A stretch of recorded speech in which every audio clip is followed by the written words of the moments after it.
Έχουμε λοιπόν τη χαρά και την τιμή να μας φιλοξενεί στο κτήμα του ο ιδιοκτήτης της εταιρείας Avoel, ο κ. Μανώλης Λεράκης.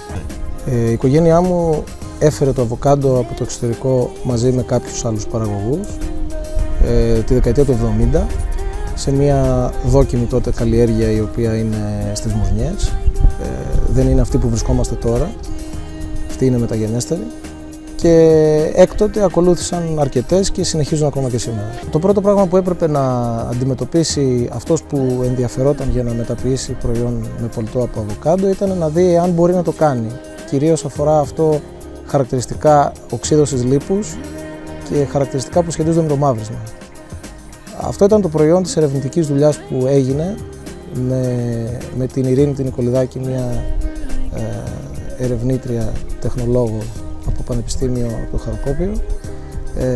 Με την Ειρήνη συνεργαστήκαμε αρκετά χρόνια, ώστε να μπορέσουμε να φτάσουμε και το χρόνο ζωής στα επιθυμητά για την μεταποίηση επίπεδα και τις παραμέτρους που σχετίζονται με την υγεία του ανθρώπου, εκεί που είναι και ο καρπός. Οι γεύσεις προήλθαν κυρίως από γευστικές αναμνήσεις του παρελθόντος, τις οποίες προσπαθήσαμε να φέρουμε σε επίπεδο παραγωγή. Καινοτομία χωρίς επιστημονική έρευνα δεν υπάρχει.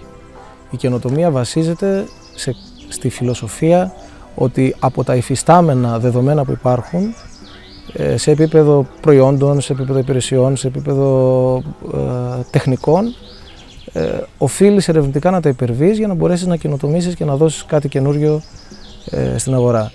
Η έρευνα που κάναμε εμείς ήταν εξαιρετικά στοχευμένη, βασίστηκε κυρίως στα δύο χαρακτηριστικά που είπαμε, στο μαύρισμα και στην οξύδωση του λίπους. Τα ζητούμενα ήταν η επιτυχία χρόνου ζωής μεγαλύτερη των 6-7 μηνών, ώστε μετά από 1-2 μήνες ταξίδι να έχουμε ένα καθαρό εξάμηνο, 7 στο ράφι, το οποίο το καταφέραμε. Ιδιαίτερα για την υγεία, καταπολεμά τον καρκίνο και αναστέλει την περαιτέρω επέκτασή του, ένα σωρό αυτοάνωσα νοσήματα, ελαττώνει τη χολυστερίνη με τα καλά λιπαρά που έχει,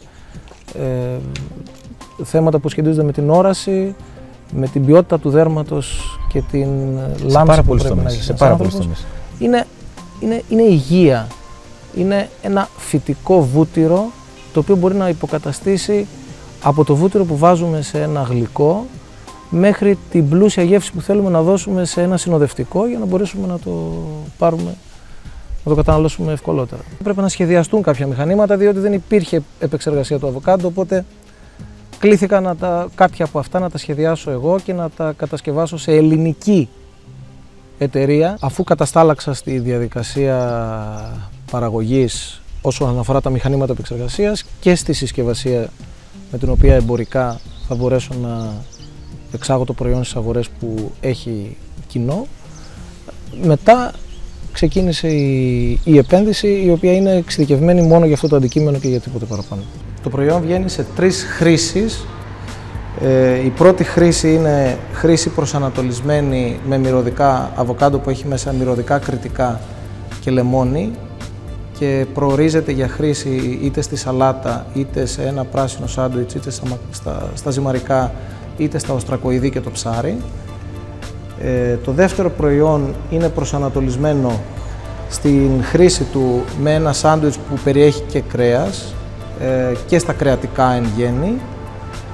Και το τρίτο προϊόν για τους λάτρεις των γλυκών είναι ένα προϊόν που περιέχει σοκολάτα. Αυτό είναι ιδιαίτερα εντυπωσιακό, η αλήθεια είναι. Περιέχει μαύρη σοκολάτα, είναι εξαιρετικά χαμηλών θερμίδων προϊόν και υποκαθιστά με τον καλύτερο τρόπο προϊόντα τα οποία βασίζονται στη σκόνη και δεν έχουν καμία ωφέλεια για την υγεία του ανθρώπου.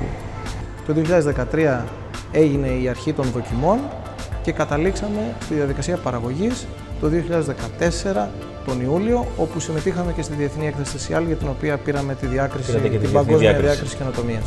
Οι προοπτικές είναι θετικές με την έννοια ότι προϊόντα καλά τα οποία είναι καινοτόμα βρίσκουν γρήγορα τις αγορές που τους ταιριάζει να βρουν και που, πίστεψέ με, σε παγκόσμιο επίπεδο είναι πάρα πολλές.